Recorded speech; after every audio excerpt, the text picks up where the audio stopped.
오늘 21장 말씀은 이제 남유다가 바벨론에 의해서 멸망하는 그런 얘기예요. 또 예언의 말씀이 계속해서 이어집니다. 그리고 그 심판의 결과는 얼마나 참혹한지 그것을 이제 에스겔 선지자를 통해서 예언하는 말씀이에요. 여러분, 사실 유다의 징계는 한순간에 이루어진 게 아닙니다.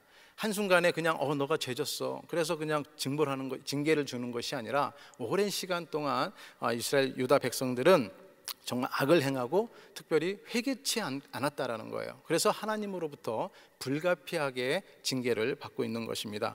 특별히 그 징계를 오늘은 여호와의 칼이라 이렇게 비유하면서 말씀을 하고 있어요. 결국 여호와의 칼이 유다를 비롯해서 또 이방 나라들까지 모두가 심판한다 이렇게 말씀을 하고 있습니다. 먼저 1절에서 7절 말씀을 보면 여호와의 칼은 유다의 모든 사람들을 이렇게 향하고 있는데요, 21장 3절 말씀입니다. 이스라엘 땅에게 이르기를 여호와의 말씀에 내가 너를 대적하여 내 칼을 칼집에서 빼어 의인과 악인을 내게서 끊을지라. 여러분, 여기서 칼이라고 하는 것은 바로 심판의 도구로 사용되는 바벨론을 얘기하는 겁니다. 당시 주변 나라들과 아마 유다 백성들은 유다의 멸망을 보고 스스로를 이렇게 생각할 수도 있어요. 바벨론이라는 강대국이 우리나라를 멸망을 하는구나 이렇게 생각할 수 있습니다. 아마 주변 나라들도 강대국이 약한 나라를 정복하는구나, 공격하는구나 이렇게 생각할 수 있습니다. 그러나 성경은 뭐라고 얘기해요? 바벨론을 유다 백성을 징계하는 하나님의 도구라고 얘기하는 겁니다. 즉 다시 말하면 하나님의 칼이라고 오늘 말씀하고 있는 것입니다. 그냥 단순하게 힘의 원리에 의해서 강한 자가 약한 자를 정복하는 것이 아니라 바로 그 뒤에 숨겨져 있는 하나님의 그 섭리가 그 가운데 모든 것들을 주관하고 이루어져 간다라는 것이죠. 그런 보이지 않는 면이 있다라는 거예요.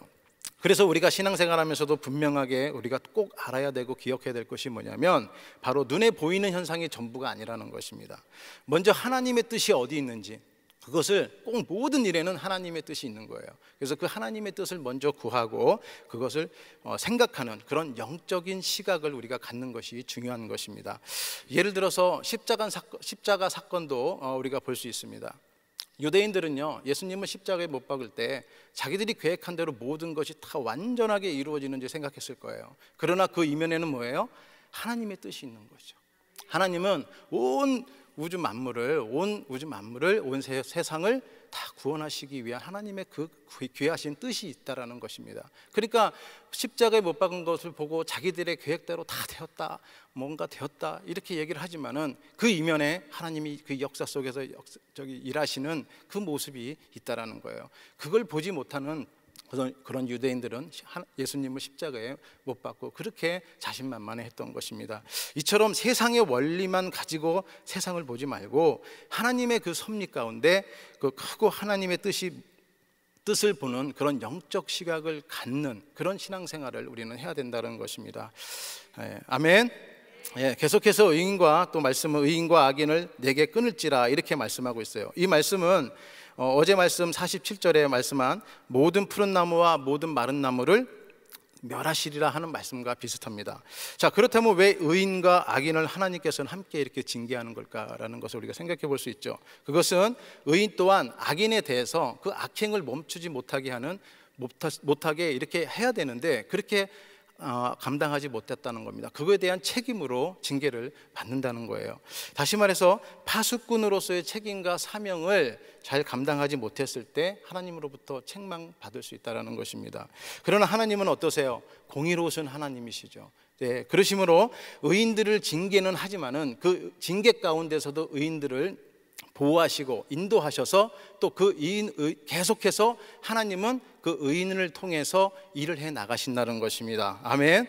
그것이 우리가 보면은 다니엘이나 또 오늘 또 우리가 계속 에스겔서를 묵상하지 않습니까? 에스겔 선지자나 또 뭐 에스더나 여러 가지 물론 포로 가운데서 끌려가고 나라가 망했지만은 결국 하나님께서는 그 엄청나게 힘든 그런 시간 가운데서도 그런 의인들을 계속해서 보호하시고 그들을 세우셔서 계속 하나님의 일을 해 나가신다는 거예요. 그러니까 오늘은 무슨 날입니까? 부흥의 날이죠. 주제가 뭡니까? 지금도 일하시는 하나님. 그 하나님이 일하시는 것을 오늘도 예배에 부흥회에 참석하셔서 보시기 바랍니다. 그럼 눈을 보는 저와 여러분 되기를 주님의 이름으로 축복합니다. 또한 하나님께서는 그 유다 멸망의 결과가 얼마나 고통스럽고 정말 슬픈 일인지를 또 얘기하고 있어요. 21장 6절입니다. 인자야 탄식하되 너는 허리가 끊어지듯 탄식하라. 그들의 목전에서 슬피 탄식하라. 여러분, 허리는요 육체 중에서 가장 중요한 부분입니다. 여러분, 다른 팔이나 다른 것들은 좀 없어도 불편할 수는 있지만은요, 이 허리는요 모든 것이 끝나는 거예요. 그러니까 허리가 끊어질도록 탄식하라는 이 말씀은 육체적으로나 정신적으로 무너지는 그런 것처럼 고통스러운 그런 상황을 표현하라는 그런 의미입니다. 결국 유다는 바벨론에 의해서 멸망하게 된다라는 것을 이렇게 강력하게 표현하는 것이죠. 두 번째 8절에서 17절 말씀은 그 여호와의 칼의 위험이 얼마나 큰지에 대해서 설명하고 있는데요. 9절을 먼저 보겠습니다. 인자야 너는 예언하여 여호와의 말씀을 이같이 말하라. 칼이여 칼이여 날카롭고도 빛나는도다. 여기서 날카롭다는 것은 무슨 얘기냐면 누군가에 의해서 그 칼이 잘 갈아진 거예요. 쉽게 얘기하면 숫돌에 너무 잘 갈아져 가지고 아주 번쩍번쩍하고 매끄럽게 이렇게 잘 보이는 상태를 얘기합니다. 여러분들 숫돌에 칼 갈아보셨어요? 네, 갈아보신 분들 많이 계실 겁니다. 숫돌에 칼을 가르면은 갈면 갈수록 날카로우면 날카로울수록 빛이 나요. 빛이. 그거를 누군가가 갈았다라는 거예요. 누가 갈았겠습니까? 하나님이 가르셨다는 거예요. 하나님이 그걸 잘 갈아서 바벨론에게 줬다라는 겁니다. 그래서 그 칼이 이제 그렇게 위험스럽게 유다를 향한다라는 거예요. 그리고 그 칼이 왜 날카로운 이유를 21장 10절에 이렇게 설명합니다. 그 칼이 날카로움은 죽음을 위함이요 빛남은 번개같이 되기 위함이니 우리가 즐거워하겠느냐. 내 아들의 규가 모든 나무를 업신 여기는도다.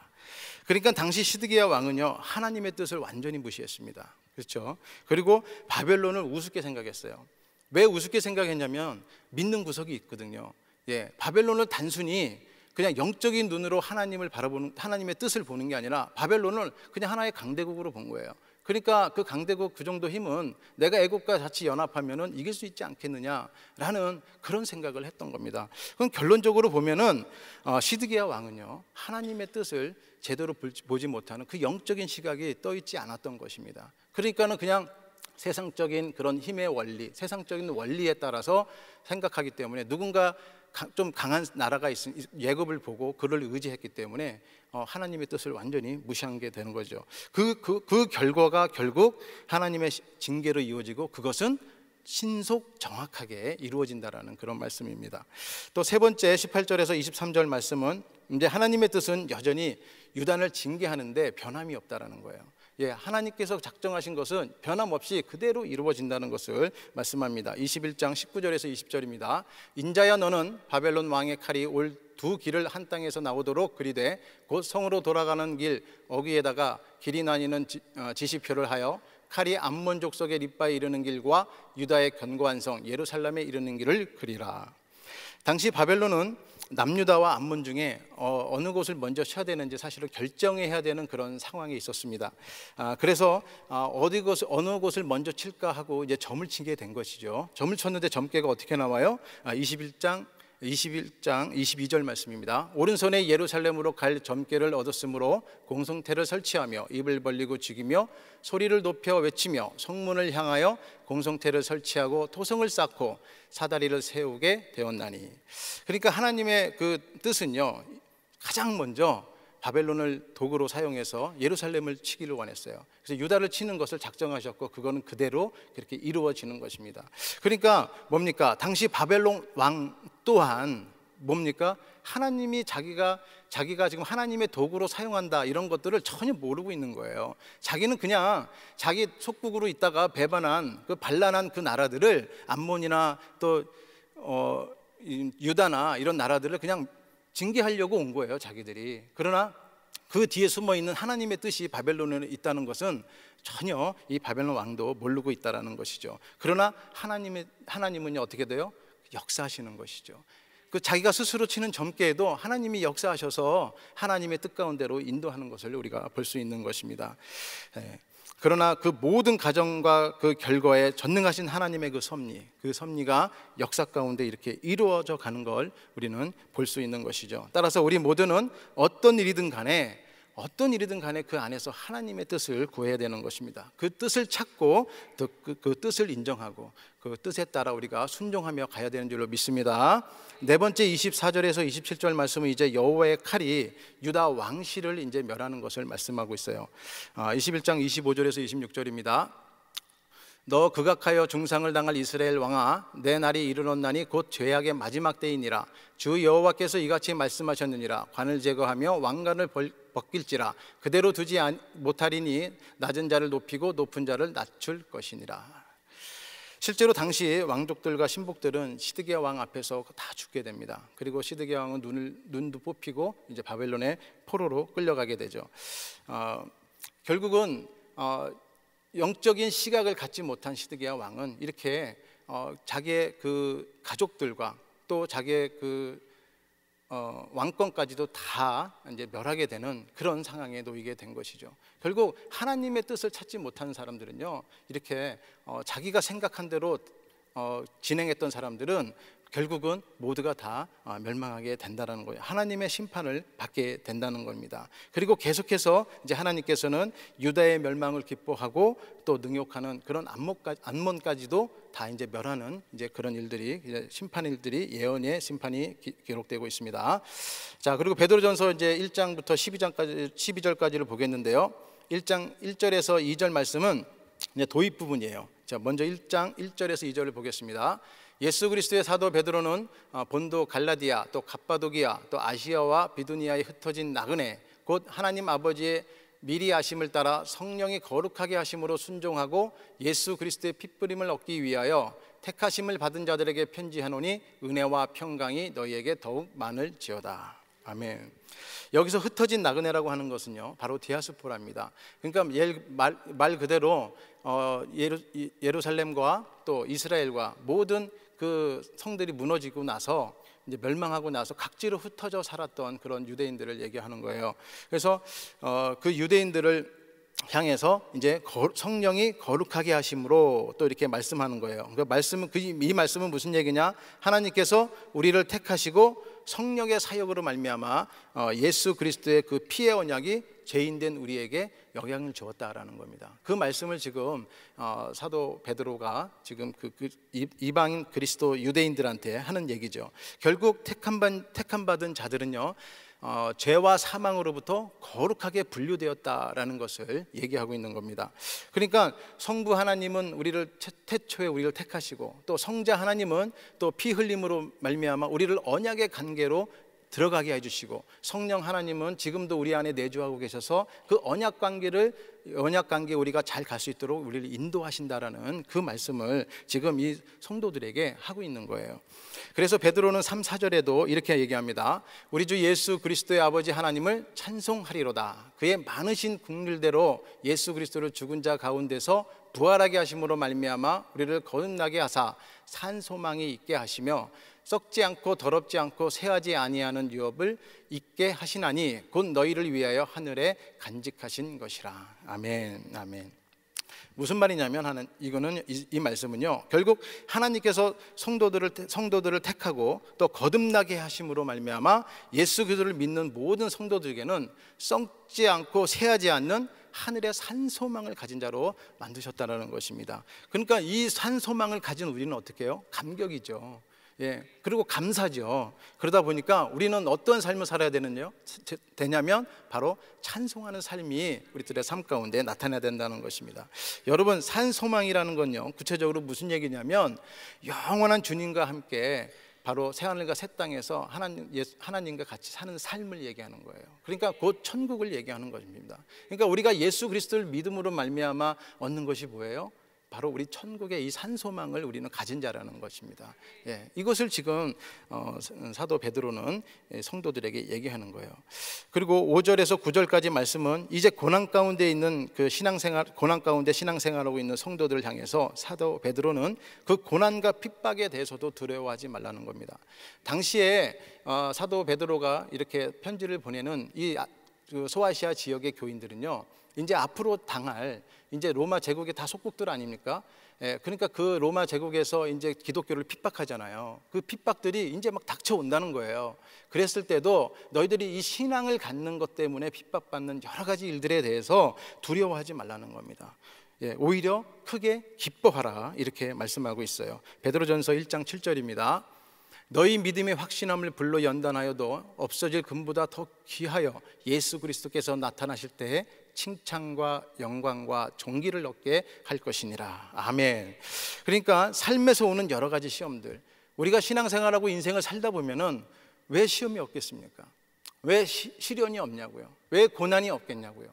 여러 가지 일들이 있을 수 있다는 것입니다. 그러나 그 모든 것들은 잠깐 지나가는 근심일 뿐이라는 거예요. 결국 그 시련을 믿음으로 승리하는 성도들에게는 주님 오시는 그날에 칭찬과 또 영광과 존귀를 하나님께서 우리들에게 인정해 준다는 것입니다. 그것을 얻게 된다는 거예요. 이런 사람들은 바로 산 소망을 가진 사람인 줄로 믿습니다. 그래서 8절 하반절에도 보면 예수를 너희가 보지 못하였으나 사랑하는도다. 이제도 보지 못하나 믿고 말할 수 없는 영광스러운 즐거움으로 기뻐한다. 이렇게 얘기하고 있는 겁니다. 그러니까 얼마나 감사해요. 우리가 이 산소망을 품고 또 가지고 살아간다는 게 얼마나 감사한지 모릅니다. 오늘 저에게 주신 한 구절 말씀은 베드로전서 1장 3절입니다. 우리 주 예수 그리스도의 아버지 하나님을 찬송하리로다. 그 많으신 긍휼대로 예수 그리스도를 죽은 자 가운데서 부활하게 하심으로 말미암아 우리를 거듭나게 하사 산 소망이 있게 하시며. 아멘. 여러분, 우리가 신앙생활하면서 시련이 왔을 때 우리가 위기에 처하는 상황이 어떤 상황이냐면 그 시련으로 위기에 처하는 게 아니라 그 시련으로 인해서 내 마음이 상하는 거예요. 그리고 내 마음이 낙심되는 거예요. 내 마음이 좌절되는 거예요. 거기서 위기가 발생하는 겁니다. 그러니까 문제가 나를 위기로 만드는 게 아니라 그 문제를 가지고 내 마음이 낙심됐을 때 나는 위기에 처하게 된다는 것이죠. 그러다 보니까 어떻게 돼요? 신앙생활에 기쁨도 없고 감격도 없고 마음이 그냥 무심한 상태가 돼버리는 것이죠. 우리가 신앙생활하면서 이런 상황이 될 수 있다라는 거예요. 그러나 절대로 그거를 우리가 낭망하고 절망할지 말아야 될 것이 뭐냐면 우리는 바로 산소망을 가진 자라는 것입니다. 아멘. 그러니까 이 산소망자를 가진 거라는 것 우리가 기억할 때 결코 어떠한 시련과 고난이 온다 할지라도 이것을 우리가 다 극복하며 승리할 수 있다는 거죠. 그래서 오늘 본문에서 사도 베드로는 어떠한 상황이라도 우리에게 산소망을 주신 하나님께 감사하고 감격하라는 거예요. 그리고 찬송하는 삶을 살으라는 거예요. 시편 42편 5절에도 보면 내 영혼아 내가 어찌하여 낙심하며 어찌하여 내 속에서 불안해 가는가. 너는 하나님께 소망을 두라. 그가 나타나 도우심으로 말미암아 내가 여전히 찬송하리로다. 아멘. 우리의 삶은 늘 찬송하는 삶으로 살아야 되는 줄로 믿습니다. 그래서 오히려 시련 중에도 우리가 기쁨을 누릴 수 있는 비밀이 있는데 그것이 바로 하나님께 찬양으로 영광 드리는 그런 삶이다라는 거예요. 그러니까 우리가 좀 슬픈 일, 어려운 일이 있을 때 찬양하면 기분이 좋잖아요. 내 마음이 지켜지잖아요. 우리가 마음을 뺏기지 않는 것이 얼마나 중요합니까? 그 지키는데 우리가 찬양을 하는 삶으로 이것을 지킬 수 있다라는 것이죠. 자, 그렇다면 시련 중에도 찬송을 우리가 해야 되는 이유는 무엇일까요? 첫째는 거듭남입니다. 오늘 말씀에서도 보면은 우리를 거듭나게 하사 이렇게 말씀하고 계세요. 그러니까 우리 모두는 예수 그리스도로 믿음으로 말미암아 어떻게 돼요? 죄인에서 의인으로, 또 사망에서 생명으로, 또 노예에서 하나님의 자녀가 된 줄로 믿습니다. 그래서 이 모두는 우리 힘이 아닌 거죠. 우리 힘으로 된 게 아니잖아요. 전적인 예수 그리스도 그 사랑의 능력으로 되는 줄로 믿습니다. 에베소서 2장 4절에서 5절에도 보면 긍휼이 풍성하신 하나님이 우리를 사랑하신 그 큰 사랑을 인하여 허물로 죽은 우리를 그리스도와 함께 살리셨고 너희는 은혜로 구원을 받은 것이라. 이건 우리의 힘이 아니라는 겁니다. 바로 우리가 예수 그리스도를 믿음으로 말미암아 그 예수님의 그 사랑의 능력이 우리 안에 임하게 되었다라는 것이죠. 그래서 거듭났다라는 것은 우리 안에 예수님의 그 그리스도의 사랑이 안에 이제 거하게 되는 그런 결과를 낳는 것입니다. 그래서 그동안 나를 지배했던 그 세상적인 가치관, 그런 여러 가지들이 이제 바뀌게 되는 거예요. 그 사랑이 이제 나를 통해서 이 세상을 향해서 흘러가는 것이죠. 그래서 복음도 전하고 또 그 예수님의 사랑을 전하는 그런 전하는 자로 우리가 또 살게 되는 것입니다. 그래서 어떤 경우라도 천국의 소망, 즉 하늘의 산소망을 갖는 그런 마음을 갖는 것이 중요하다는 것이죠. 두 번째로는 산소망을 가진 자이다, 이렇게 계속해서 얘기하고 있는 거예요. 네, 여러분, 산소망은 결코 썩지 않고 쇠하지 않는다라고 오늘 말씀하고 있는 것입니다. 그러니까 확신을 가지고 신앙생활을 하는 것이 얼마나 중요한지 몰라요. 예, 어떤 일이든 확신을 가지면 자신이 있잖아요. 그렇죠? 담대해지잖아요. 그러니까 우리가 그리스도를 믿고, 예수 그리스도를 믿고 구원받은 하나님의 자녀로 확신을 가지고 사는 것은 내 마음을 지키는 일인 줄로 믿습니다.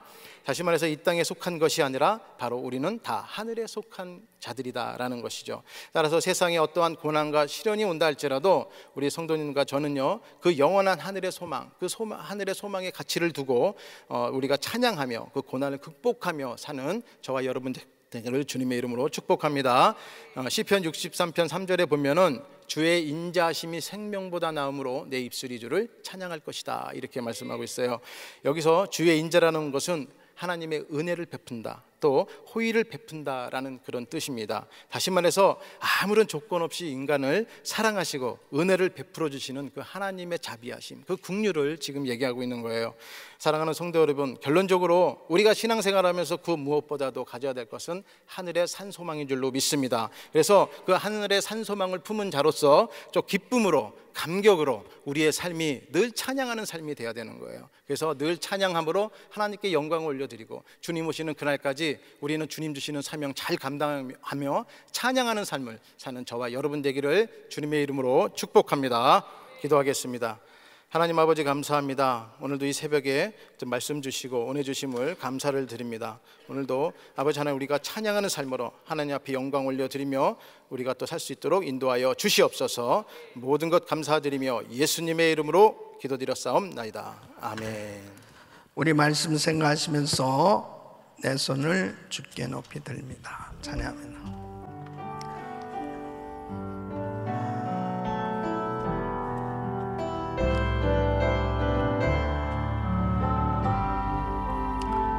두 손을 높이 드시고 손을 주께 높이 듭니다. 내 찬양 받으실 주님, 내 맘을 주께 완전합니다. 내 찬양 받으실 주님, 내 손을 주께 높이 찬양 받으실 주님, 내 마음을 주께 완전합니다. 내 찬양 받으실 주님, 슬픈 대신이라 그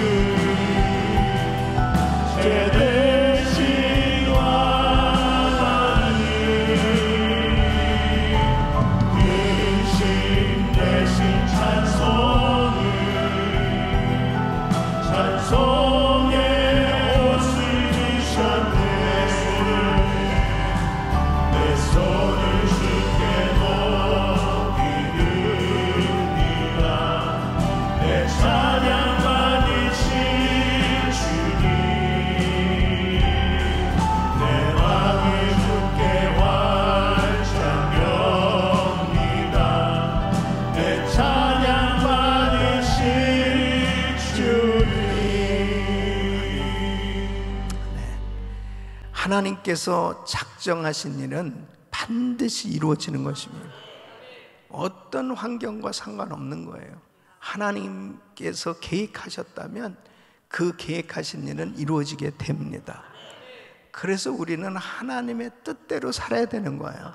하나님의 뜻을 발견하고 그 뜻대로 순종하는 삶이 되어야 하나님의 축복을 받고 누리며 살 수 있는 것입니다.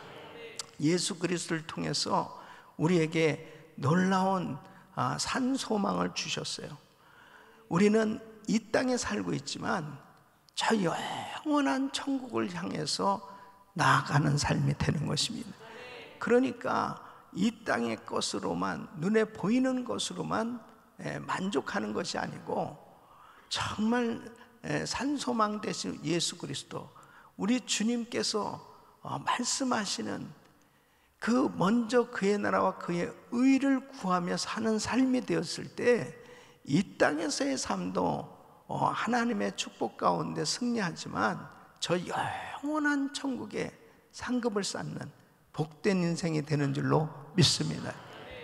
이번 부흥성회를 통해서 다시 한번 하나님의 뜻을 구하고, 특별히 이번에 너무너무 기대가 되고 사모가 되어지는 것은, 우리 주성민 목사님은 그 말씀을 본인이 직접 체험하고 그 체험되어진 그 삶 가운데 하나님이 어떻게 목회 현장에 축복하시고 역사하셨는지를 너무나 생생하게 경험한 그런 내용들을 증거하니까 너무 은혜가 되어지고 확신 있는 메시지가 너무너무 감사한 거예요. 그냥 이론적인 말씀으로 끝나는 것이 아니라 하나님 살아 계시다는 거죠. 지금도 일하시는 하나님이시는, 그게 중요한 거예요. 그래서 그 하나님의 은혜를 경험하면 모든 것이 회복될 수 있는 것입니다. 오늘 저녁부터 정말 사모하시면서 하나님의 은혜를 경험하시길 축원합니다. 두 손을 가슴에 모시고 몸이 아픈 분들 아픈 곳에 손을 얹으십시오. 하나님께서 작정하신 것은 변함없이 그대로 이루어진 줄 믿습니다. 아버지 하나님, 약속의 말씀을 붙들고 항상 순종한 삶 되게 하여 주시옵소서. 말씀을 모르면 멀리 갈 수밖에 없고 하나님의 뜻하고 상관없이 살 수밖에 없는 연약한 존재들이 오니 하나님의 말씀을 깨닫게 하여 주시옵소서. 아버지, 자신의 신앙을 돌아보게 하여 주시옵소서. 정말 2022년도 아버지 한 해가 이제 정리되어져 가는 이 추수할 시기에 아버지 하나님, 다시 한번 우리의 신앙에 열매가 있는지 살펴보고 하나님 앞에 더욱더 엎드리는 시간이 되게 하여 주시옵시고, 하나님의 놀라운 약속이 이루어지는 복된 삶이 되게 하여 주시옵소서. 역사하여 주시옵소서. 은혜를 부어 주시옵소서. 연약한 육신들 이 시간 주의 피 묻은 손으로 안수하사 깨끗게 하여 주시옵소서. 모든 암세포는 없어 칠저다. 모든 불치병 깨끗한 바를 쪄다. 모든 흑암의 세력은 떠나갈저다. 주님 역사하여 주셔서 영육이 회복될 수 있도록 도와 주시옵소서. 아버지, 오늘 저녁부터 있는 성회를 주님께서 기억하시고 주님이 친히 함께 역사하셔서 큰 성령의 역사를 경험하는 복된 시간이 되게 하여 주시옵시고, 우리의 예배를 친히 받으시고 하나님의 영광을 보는 예배가 되게 하여 주시옵소서. 성령 충만한 은혜로 함께하여 주시옵시고, 구체적으로 우리 성도들이 응답받고 하나님께서 이렇게 역사하셨다고 간증하는 놀라운 축복성에 되게 하여 주시옵소서. 이제는 우리 구주 예수 그리스도의 은혜와 우리 하나님 아버지의 그만하신 사랑과 성령님의 감동 감화교통 충만하신 은총이 산소망 되신 예수 그리스도, 그 주님의 은혜 가운데 날마다 그 영원한 천국을 사모하며 하나님께 영광을 돌리는 복된 삶이 되길 원하는 모든 성도들 머리 위에 이제로부터 영원토록 함께 있을지어다. 아멘.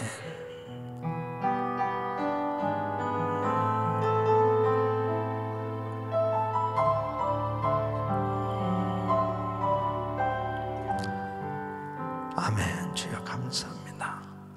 이제 기도하실 자리 잡으시고, 우리 성도님들은, 우리 목자님들은, 우리 가정교회, 우리 목원들 모두 다 함께 같이 오늘 부흥성에 정말 기도하시면서 참여하셔서 큰 은혜를 경험하시고, 또 특별히 우리 주변에서 정말 전도해야 될 분들도 이번에 모시고 오면 큰 은혜가 있을 거예요. 또 몸이 아프신 분들은 결사적으로 이번에 다 고침 받으셔야 돼. 우리 주님 앞에 믿음으로 간절히 기도하시면서 이번 성회에 정말 큰 은혜 받으시길 바랍니다.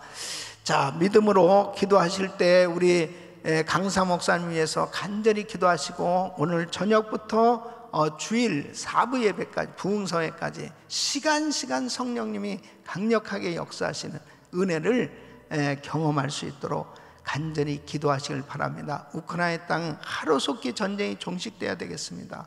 더욱더 간절히 기도해 주시고, 단기 선교팀들을 위해서, 우리 GMI 선교사님들을 위해서 기도해 주시길 바랍니다. 주여 부르짖고 기도합니다. 주여, 주여, 주여. 걸어가시고 존귀하신 아버지.